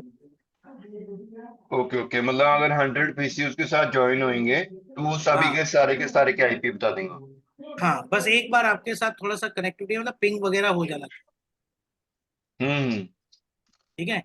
एक बार भी पिंग हुआ आपके उस कंप्यूटर से तो आपके इंटरफेस पे जितने कंप्यूटर की रिक्वेस्ट आई होगी सारे कंप्यूटर की मैक एड्रेस और आईपी एड्रेस आपको यहाँ पे लिस्ट बन के आए। और इसमें टाइप में आएगा डायनेमिक। ठीक है, डायनेमिक आएगा मतलब खुद उठाएगा। ठीक है सर। अभी जैसे ये बोल रहा है कि 192.168.1.8 इसका मैक एड्रेस ये है, और ये तो खैर मेरा ही पीसी है, नहीं मेरा पीसी 1.7 है। ठीक है, तो अगर मैं देखना चाहूँ कि 1.8 से मेरा कनेक्टिविटी है या नहीं, 192 168 1.8 तो कनेक्टिविटी भी है। अब ये 1.8 किसका आईपी है जरा हम भी चेक कर लेते हैं एक बार। आईपी आईपी कॉन्फ़िग, अच्छा मेरा वाला तो 192.168.7 है।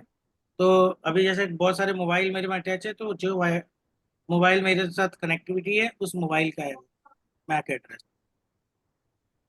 यहाँ पे एक और मोबाइल कनेक्ट है तो उसकी आईपी और मैक एड्रेस आपको यहाँ शो। बस जो कनेक्टेड है वो डायनेमिक, मतलब सर डायनेमिक और स्टैटिक? डायनेमिक मतलब अपने आप उठाएगा, स्टैटिक मतलब है कि हम मैनुअल एंट्री करें। तो फिर ये जो 192.168.1.255 ये आपने स्टैटिक आईपी दिया हुआ किसी को? नहीं नहीं नहीं, ये तो ब्रॉडकास्ट है तो वो स्टैटिक में ही आता ओके है। ये ब्रॉडकास्ट आईपीज है, 224 ओके मल्टीकास्ट आईपीज है, तो ये सब स्टैटिक में आता ओके। ये सर जो F F F F F है, ये तो कोई वो नहीं है, तो है। ये इसका आईपी ब्रॉडकास्ट हो भी। गया ना, हाँ। ब्रॉडकास्ट, इसको ओके। ब्रॉडकास्ट बोलते हैं ना। हम्म। ओके। ठीक है, ठीक है। इसलिए ये एआरपी और आरएआरपी का काम। नेक्स्ट प्रोटोकॉल है आईसीएमपी। आईसीएमपी होता है इंटरनेट कंट्रोल मैसेज प्रोटोकॉल। तो ये आईसीएमपी जो है ये पिंग कमांड के साथ काम करता है। जो भी पिंग कमांड आपकी काम करती है वो आपको आईसीएमपी प्रोटोकॉल की वजह से होती है। अगर आईसीएमपी प्रोटोकॉल किसी ने डिसेबल कर दिया तो पिंग कमांड से रिक्वेस्ट आना बंद हो जाए। इसके लिए चेक करना है तो सिंपल है, सीएमडी में गए, और आपका पिंग करके कुछ भी आईपी जिससे आपको पिंग करनी है आप कर सकते। सपोज करते हैं 192.168 जैसा भी 1.8 से किया हमने।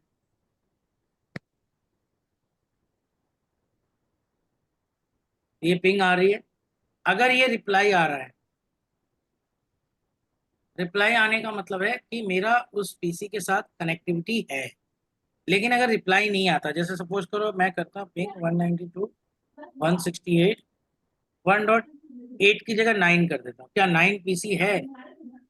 तो जो 9 आईपी अभी तक किसी को प्रोवाइडेड नहीं है, तो यहाँ पर आपको क्या लिख कर आया? Destination host unreachable. यानी नेटवर्क सेम है लेकिन उस पीसी तक मेरा डेटा या मेरा कम्युनिकेशन नहीं पहुंचा। तो यहाँ पे देखो मैंने सेंड किया 4 पैकेट, रिसीव किया 4 पैकेट। हाँ, लेकिन ये बोल रहा है कि रिसीव तो कर लिया, बट ये रिसीव में आपको एरर मैसेज आ रहा है, डेस्टिनेशन होस्ट अनरीचेबल।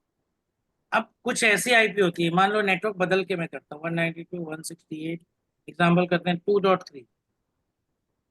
अब ये सेम नेटवर्क में नहीं है, मतलब डिफरेंट नेटवर्क को मैं पिंग कर रहा हूँ। तो डिफरेंट नेटवर्क में जब अगर उस तक नहीं पहुंचेगा तो उसका रेस्पॉन्स में आएगा request time out. Same network में नहीं पहुंचता है तो आता है डेस्टिनेशन होस्ट अनरीचेबल। और लेकिन अगर डिफरेंट नेटवर्क को चेक करते हो तो हमेशा आएगा रिक्वेस्ट टाइम आउट। क्लियर हो गया इतना? तो यहाँ पर आपके पिंग कमांड में डिफरेंट डिफरेंट रिक्वेस्ट आते हैं। क्या क्या आ सकता है? एक तो आता है कि रिप्लाई होगा ही होगा। Reply means connectivity is okay. Destination host unreachable, unreachable. ये आने का मतलब है कि सेम नेटवर्क में पीसी है बट पीसी तक मेरा डेटा या मेरा कम्युनिकेशन नहीं हो पा। रिक्वेस्ट टाइम्ड आउट करोगे तो इसका मतलब हम डिफरेंट नेटवर्क से पिंग कर रहे हैं और वहां तक भी मेरा डेटा नहीं। इसके अलावा एक और रेस्पॉन्स आती है कभी कभार, जनरल फेलियर। अगर ये रेस्पॉन्स आया तो इसका मतलब समझ जाओ कि आपका हार्डवेयर खराब है, यानी जो नेटवर्क कार्ड है वो खराब हो गया, चाहे वो वाईफाई का हो चाहे वो लैन पोर्ट हो। जब हम ये करते हैं तो जनरल फेलियर आने का मतलब है नेटवर्क पोर्ट खराब। सर ये जो अभी आपने कमांड बताई थी ARP हम्म, -A, हाँ इससे तो हमारे को सारे मैक पता लग गए। और हाँ, RARP जो है उसका कैसे होगा पता? उसमें वही है, कमांड सेम है। आरआरपी एआरपी का ही रिवर्स है, काम करता है, तभी तो दोनों हम्म चीज आपको शो करता है। मतलब आईपी एड्रेस से अगर IP address plus MAC address आया ना हाँ, ARP में, तो RARP कमांड कैसे चलाएंगे हम? आरआरपी कमांड नहीं होती, कमांड इज एआरपी। ओके, तो ये जो RARP नहीं है। नहीं, आरआरपी काम कर रहा है तभी आपको दोनों चीजें दे रहा है। ठीक है। ठीक है, जैसे अगर आप ओनली मान लो मतलब जो आईपी वेरीफाई करेगा कि मैक है, तो मैक भी वेरीफाई करेगा ना कि वही आईपी है, हम्म उसके लिए आरआरपी। लेकिन ठीक है। अगर दोनों चीजों के लिए कॉमन ही कमांड है, एआरपी स्पेस माइनस। ठीक है। और इंटरनेट कंट्रोल में से प्रोटोकॉल ये है कि जो पिंग पिंग के हाँ रिलेटेड है। हाँ, पिंग तो से अगर रिलेटेड है। हम्म अगर हाँ, तो अगर हम फायर कई बार क्या होता है हम फायरवॉल बंद करते हैं तो पिंग आना स्टार्ट हो जाता है, वो क्या चीज होती है? फायरवॉल बंद करते हो तो पिंग होना। आना स्टार्ट हो जाता है। हाँ, क्योंकि फायरवॉल में एक पॉलिसी लगी थी रहती है जो आईसीएमपी को रोक कर रखती है,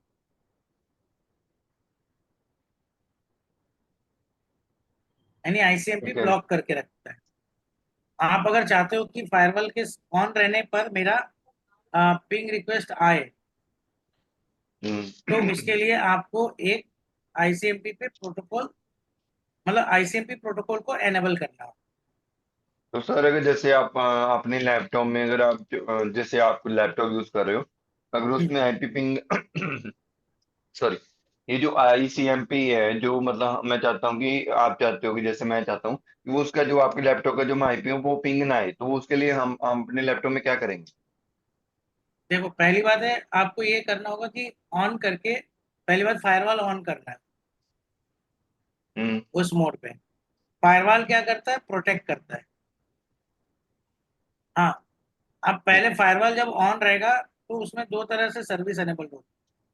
जैसे अगर मैं दिखाऊं आपको, देखो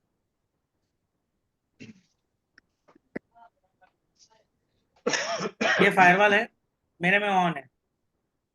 तो अब पहले बार हम्म अगर आपको ये देखना है कि सर्विस ऑन ऑफ करने के लिए तो आप यहाँ से कर सकते हो, लेकिन कौन सी सर्विस चल रही है कौन सी नहीं चल रही है, तो यहाँ पर एक ऑप्शन है अलाउ एन ऐप और feature through Windows defender fire. आप इसको क्लिक करोगे तो इसमें एक ऑप्शन आता है नेटवर्क डिस्कवरी। तो आप ध्यान करके खोजोगे इसमें तो आपको एक मिलेगा।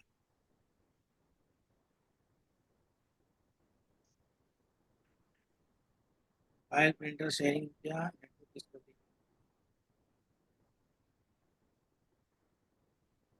ये देखो, ये नेटवर्क डिस्कवरी जो ऑप्शन दिया है, इस ऑप्शन में ये फायदा है कि यहाँ पर देखो प्राइवेट पे और पब्लिक पे दोनों पे एनेबल है। हम्म अगर आपको इसको चेंज करना है आप चेंज सेटिंग से चेंज कर सकते अगर मैं इसको हटा दूंगा तो फिर पिंग नहीं आएगा। हो। हाँ, तो फिर पिंग नहीं आएगा। नेटवर्क और नेटवर्क एक तरीका ये डिस्प्ले। है, एक तरीका ये है। हम्म अब अगर मान लो एग्जांपल देते हैं कि फायरवॉल ऑन है और फिर भी पिंग हम्म आ रहा है। मान लो तुम्हारा फायरवॉल ऑन है और किसी वजह से पिंग आ रहा है, तो आप क्या करो, आप एडवांस सेटिंग्स में जाकर फायरवॉल का एक रूल बना लेते हैं इनबाउंड। इस इनबाउंड रूल में जैसे मैंने यहाँ पर देखो एक रूल बनाया हुआ है आईसीएमपी रूल। ये जैसे पहले प्रैक्टिकल दिखाने के लिए मैं करता हूँ इसलिए, तो ये आईसीएमपी रूल बना हुआ है। इस आईसीएमपी रूल में मैंने क्या दिया हुआ है, अलाउ द कनेक्शन। यानी बाय डिफॉल्ट क्या था, ये ब्लॉक था। तो अगर किसी को अलाउ करना है तो अलाउ कर दो, किसी को ब्लॉक करना है तो ब्लॉक। ये रूल क्या है मतलब? ये आईसीएमपी का रूल है। वही मतलब ये, पिंग ना आए। हाँ, इसके लिए क्या करना पड़ता है आपको, न्यू रूल में जाओ। न्यू रूल में यहाँ पर आपको कस्टम रूल बनाना है, नेक्स्ट करना है, यहाँ पर करना ऑल प्रोग्राम्स, नेक्स्ट। अब किसके लिए, तो यहाँ जो प्रोटोकॉल टाइप आता है ना, यहाँ पर आपको प्रोटोकॉल चुनना पड़ेगा आईसीएमपी वर्जन 4। ये प्रोटोकॉल जब चुनोगे, नेक्स्ट करोगे, तो आपसे पूछेगा किस आईपी के लिए, तो आप एनी रखो, एनी मतलब सबके लिए, और एनी करके नेक्स्ट। अगर आप कस्टमाइज करना चाहते हो कि मतलब मान लो आपके इधर में 4 पीसी लगे, आप चाहते हो कि 2 पीसी से पिंग आए 2 पीसी से ना आए, हम्म तो जिस पीसी से आपको लाना है वो आप यहाँ पे ऐड कर दो, या अगर आप ब्लॉक कर रहे हो तो जिस पीसी को ब्लॉक करना है वो ऐड कर दो भाई।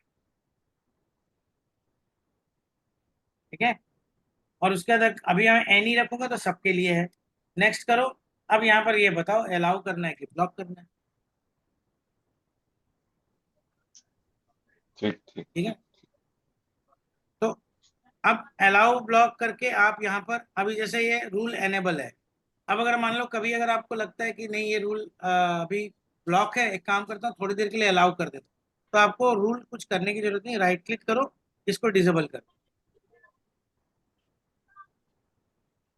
ठीक सर। ठीक है, ठीक। फिर काम करने के बाद एनेबल करना, वापस राइट क्लिक करोगे एनेबल हो। तो ये फायरवॉल की रूल है, ये रूल आप बना सकते हो खुद। मतलब अगर ये पिंग नहीं आ रहा है तो हम ये दो चीजों को देख सकते हैं। तो हाँ, एनेबल कर देंगे तो पिंग आना स्टार्ट हो जाएगा। यस, ठीक है। ठीक है, और मेरा फायरवॉल बंद भी नहीं होगा। हम्म नहीं तो ज्यादातर लोग क्या करते हैं, कभी अगर इस तरह का होता है तो पहले फायरवॉल बंद कर। अब फायरवॉल बंद करते हो तो आप अपने सिक्योरिटी को कमजोर कर,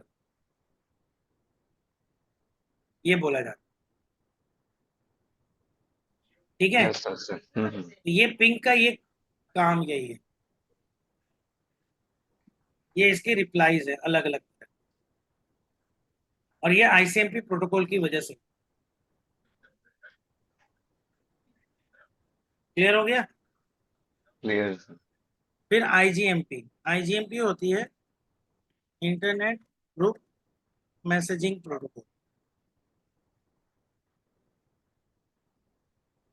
ठीक है, इस प्रोटोकॉल के आने से सबसे बड़ा फायदा हुआ है कि आप कहीं पे ग्रुप मैसेजिंग कर सकते। जैसे मैं आपको सबसे पहले एक चीज बताता हूँ, ठीक है, कि आईएमपी से ग्रुप मैसेजिंग कर सकते हो। तो ग्रुप मैसेजिंग क्या है वो मैं बताता हूँ आपको, कि ग्रुप मैसेजिंग का यहाँ पे मतलब ये होता है, जैसे सपोज करो पहले क्या होता था कि किसी को एसएमएस करना होता, एक सिंपल मैसेज, या किसी को मेल लिखना है। तो वहां पर अगर मान लो आपको 10 लोगों को मेल लिखना है, तो पहले ये होता था कि आपको 10 लोगों को मेल के लिए 10 बार आपको मेल लिख के या कॉपी पेस्ट कर करके 10 मेल बनानी पड़ती थी, और वो 10 मेल को आपको भेजना पड़ता। अब क्या हो रहा है कि आप टू में ही 10 मेल आईडी एक साथ ऐड कर सकते, क्योंकि पहले टू में एक ही मेल आईडी ऐड होगी एक बार, यानी अगर 10 लोग को भेजना है तो 10 मेल बनाओगे। अब ये आईजीएमपी जब से प्रोटोकॉल आया है, ये ग्रुप बना सकते। अब इसमें मल्टीपल ईमेल आईडी डालकर एक मेल आप भेजो और सबको पहुंच, जैसे आजकल बहुत होता है। जैसे व्हाट्सएप का जो ग्रुप बना रहा है, ग्रुप बनाओ और अगर एक मैसेज डालो तो उस ग्रुप में जितने मेंबर है सब तक पहुंच। तो ये जो पॉसिबिलिटीज हुई थी, ये पॉसिबिलिटी हुई आईजीएमपी के कारण। ठीक है, इसके लिए आईपी की क्लास डी की आईपी का यूज किया जाता। आईपी में क्लासेस पढ़े होंगे आई थिंक,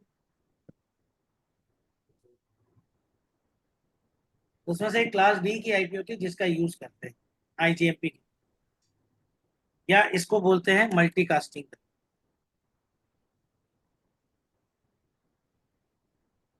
ठीक है, यस सर यस। ये आई थिंक हैकर्स के लिए होती है। हाँ,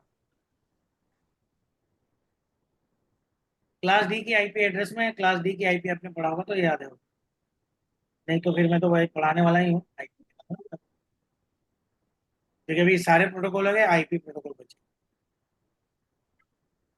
तो यहाँ पर ये समझ में गया एआरपी और आरएआरपी क्या है, मैक और आईपी का टेबल बनाने का देखने के लिए, या मैक और आईपी के बीच में जो लिंक बनाकर रखते हैं वो कौन रखता है, एआरपी और आरएआरपी। आईसीएमपी क्या करता है, पिंग से रिलेटेड जो भी फंक्शनिंग है वो सारे आईसीएमपी करता है, और आईजीएमपी क्या करता है, ग्रुप मैसेजिंग रिलेटेड जो भी फंक्शनिंग है वो आईजीएमपी। क्लियर है इतना? Yes sir. समझ में आ गया ये? Yes sir. ठीक है, तो मेरे हिसाब से आज के लिए इतना काफी है, इसको आप दोहराओ, और कल हम स्टार्ट करेंगे पहले आई। ठीक है, ओके सर। ओके। ओके। इनके पोर्ट्स भी होंगे ना फिर सर सारे, क्या? जैसे ये IP RP RP IGMP ICMP के इनके पोर्ट्स भी होंगे फिर। अब पोर्ट नंबर होते हैं ना सबके, आईसीएमपी पिंग कमांड सबसे पहला पोर्ट तो यही है।